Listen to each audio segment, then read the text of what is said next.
ஜனநாயகன் படத்துடைய பிரச்சனைக்கு நடிகர் சங்கம் விஜய்க்கு ஆதரவுன்னு சொன்னாங்க. ஆதரவு சொன்னதோட வேற எதுவுமே அவங்க பண்ணலையான்னு அஜய் ஒசூர்ல இருந்து கேட்டிருக்காங்க.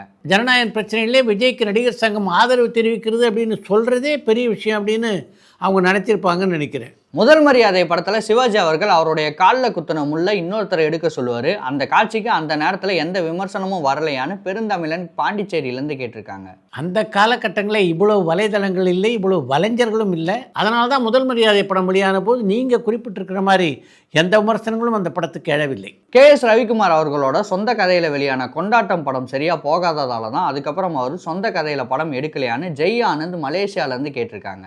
KS ரவிக்குமார் தொடர்ந்து சொந்த கதையில் படம் எடுக்காததுக்கும் கொண்டாட்டம் திரைப்படத்தினுடைய தோல்விக்கும் எந்த சம்பந்தமும் இல்லை. ஒரு பக்கம் யுவன் சங்கர் ராஜா, இமான் மாதிரியான மியூசிக் டைரக்டர்ஸ் காணாம போயிட்டாங்க. இன்னொரு பக்கம் அனிருத், ரகுமான் மாதிரியான மியூசிக் டைரக்டர் பெரிய ஹீரோக்களுக்கு தான் படம் பண்றாங்க. அப்படி இருக்கப்போ சின்ன ஹீரோக்களுக்கு மியூசிக் பண்ண யார் இருக்கான்னு பல்லவி ராமேஸ்வரத்துலேருந்து கேட்டிருக்காங்க. எனக்கு தெரிஞ்சு இந்த சீசனில் தான் தமிழ் சினிமாவில் மிக அதிகமான இசையமைப்பாளர் இருக்காங்க. அப்படி இருக்க ஏதோ இசையமைப்பாளர்களே இல்லாத மாதிரி நீங்கள் ஒரு கேள்வி கேட்டிருக்கீங்களே. சிறுபடங்களுக்கு இசையமைக்க ஒரு பக்கம் ஷான் ரால்டன் இருக்கிறார், இன்னொரு பக்கம் சாம் சிஎஸ் இருக்கிறார், இன்னொரு பக்கம் பிரசன்னா இருக்கிறார், இப்படி பல பேர் இருக்காங்களே. இப்போ சினிமா துறையில் அதிகமாக அரசியல் தலையீடு இருக்கிறதா நான் பார்க்குறேன். இதை நீங்கள் எப்படி பார்க்குறீங்கன்னு ஸ்டீஃபன் கோவில்பட்டியிலேருந்து கேட்டிருக்காங்க. தமிழ்நாட்டை பொறுத்தவரையிலே திரைத்துறையிலே அரசியல் தலையீடு என்பது இப்போ என்ன புதுசாக இருக்குது, காலம் காலமாக இருந்து கொண்டு தான் இருக்கிறது. அதனால் அவ்வப்போது சில பாதிப்புகள் சினிமா உலகத்துக்கு ஏற்படுமே தவிர நிரந்தரமாக சினிமா உலகத்தை அதெல்லாம் பாதிப்புக்குள்ளாக்கியதில்லை.